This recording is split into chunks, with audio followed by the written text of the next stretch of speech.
My name is Olubankole Wellington, also known as Banky W. And it's an honor to be here tonight with you guys to share some ideas with you. So Nigeria is an interesting place, isn't it? It's one of a kind. It's like really awesome and really terrible at the same time. Let me explain.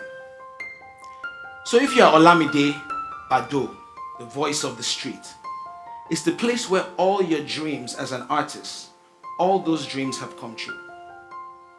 But if you're a voice on the street, it's a place where all your dreams are shattered and taken away.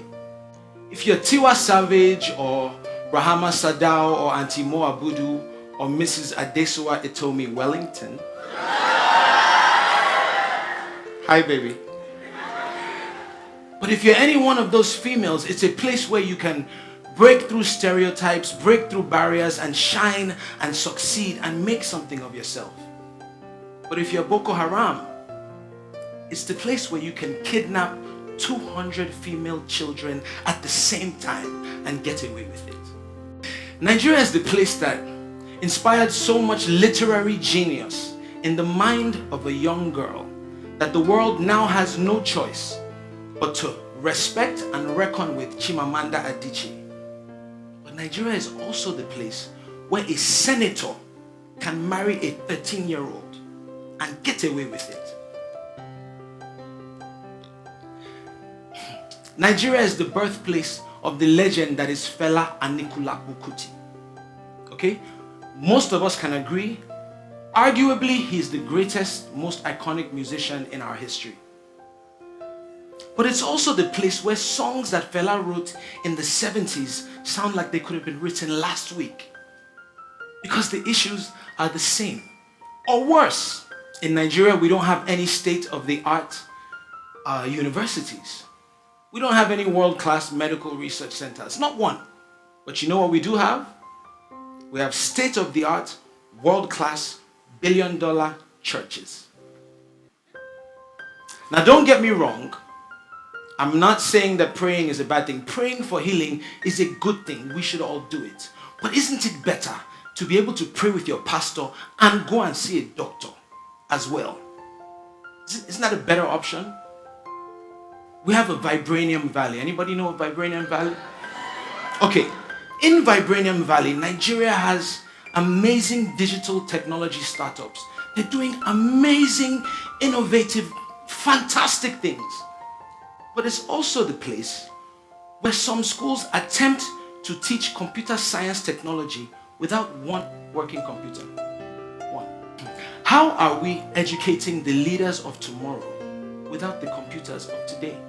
What good is having a House of Representatives if you are not actually being represented? They have the ability to make being gay illegal, a crime punishable by 14 years jail time.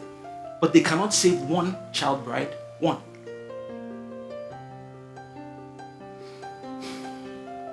And while all these terrible things are happening, what are our leaders doing? They are potting. They are playing musical chairs with the affairs and the destiny of our country. And what are we doing? We're sitting down. We are watching. We are tweeting. We are complaining, and even worse, we are picking sides and fighting on their behalf. I have news for you. When you are in a lose-lose situation, you don't pick sides, you change the situation. But maybe it's time for this generation to say, okay, you know what, we're going to chart a new course. We have the numbers to do it. We do. But guess what? It's going to take time. Longer than 2019. It's going to take effort, it's going to take energy, it's going to take sacrifice, it's going to take work, it's going to take blood, sweat, tears, resources, money. We're going to need to give of ourselves to build something to compete. But guess what? Difficult does not mean impossible. It's possible. I have a question. Why do you think, and I really want you to think about this, why do you think politicians spend so much money bribing people to vote for them? You think they'd do that if the votes didn't count?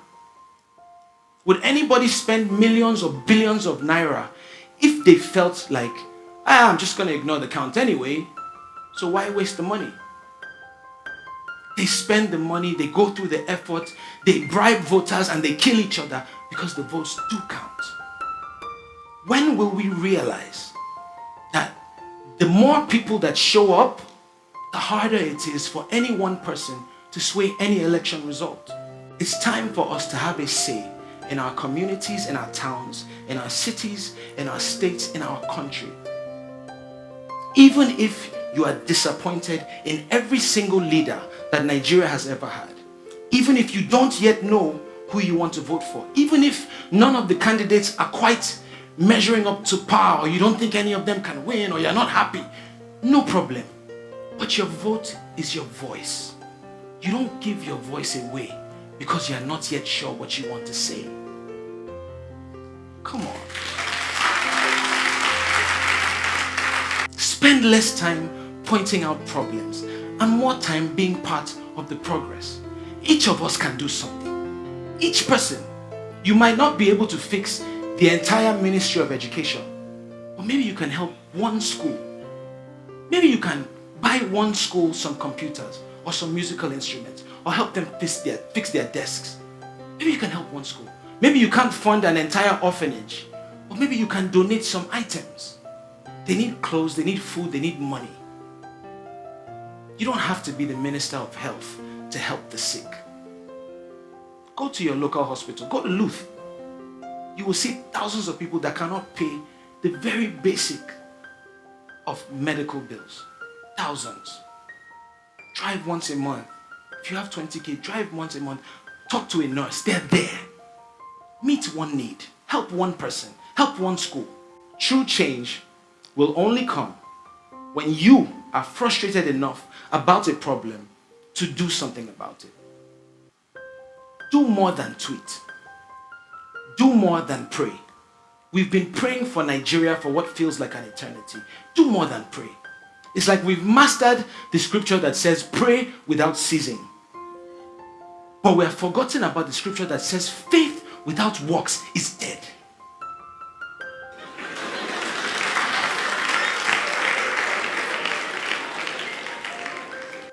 Each one of us must do what we can to make it a little better.